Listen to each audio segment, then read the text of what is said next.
At 2:17 a.m., a woman posted on Reddit, "I think my husband is poisoning me."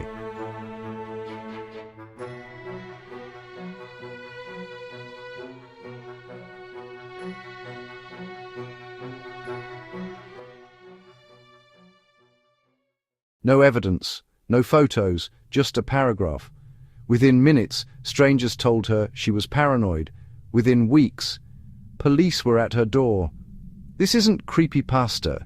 These aren't fictional horror threads. These are real Reddit confessions that sounded absurd until reality caught up. And the unsettling part? The internet almost ignored them. Reddit is built on anonymity. No face, no identity, just text. Which means the line between confession and fiction is almost invisible. Tonight we're looking at cases where unbelievable posts turned out to be disturbingly real, and why we're so quick to dismiss them.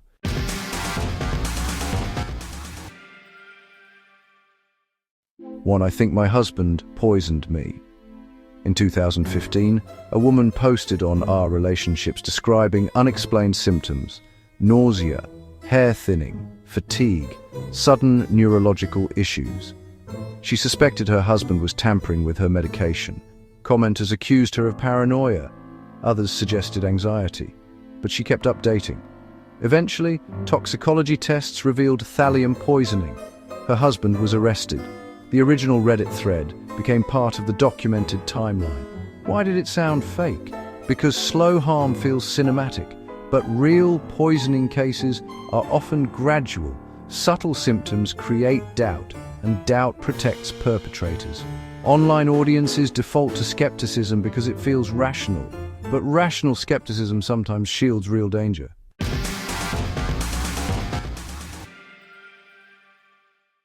2. The "I have no empathy" confession. A Reddit user once wrote, "I don't feel empathy. I imitate it."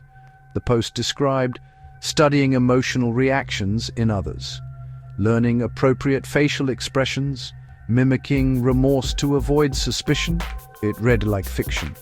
But mental health professionals in the thread noted the behavior aligned with antisocial personality traits. The user didn't seek attention, no dramatic updates, just quiet detachment. Real confessions often lack performance. They're structured, controlled, almost clinical. Fiction escalates emotionally. Reality often doesn't.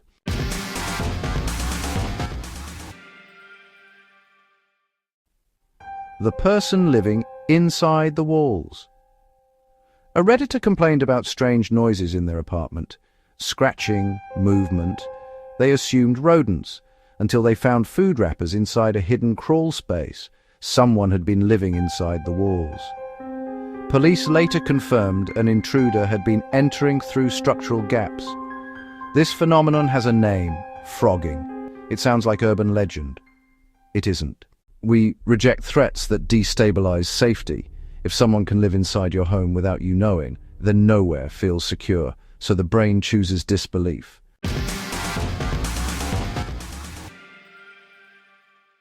4. The live stream that sparked panic. Marina Joyce. In 2016, YouTuber Marina Joyce posted a live stream that viewers interpreted as distress signals. Reddit threads exploded. Was she in danger? Was someone off camera? Was she blinking in Morse code?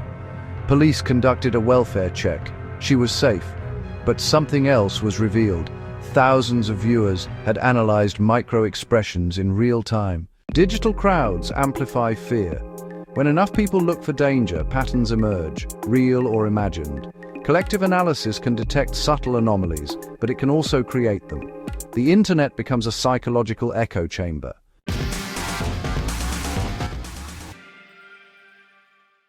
5. The neighbor who had a bad feeling.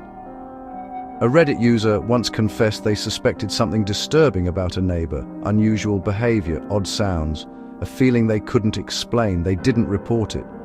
Months later, authorities arrested the neighbor for serious crimes unrelated to the thread. The user returned to Reddit, "I should have trusted my instinct." Some confessions aren't about action, they're about inaction. Reddit becomes a place to unload guilt anonymously. Digital confession offers relief without confrontation. Why these stories sound fake? 3 reasons. 1. Normalcy bias. We assume extreme events are rare, even when documented. 2. Internet conditioning. Creepypasta culture trained us to distrust anonymous horror. 3. Anonymity removes credibility cues. No tone, no body language, no accountability. We judge plausibility and not evidence. Here's the disturbing part. Reddit is full of fiction, but it's also full of warnings. And when someone types something unbelievable at 2 a.m., we usually scroll past it, because believing it would mean accepting that reality is stranger and darker than we want. So next time you read a confession that feels impossible,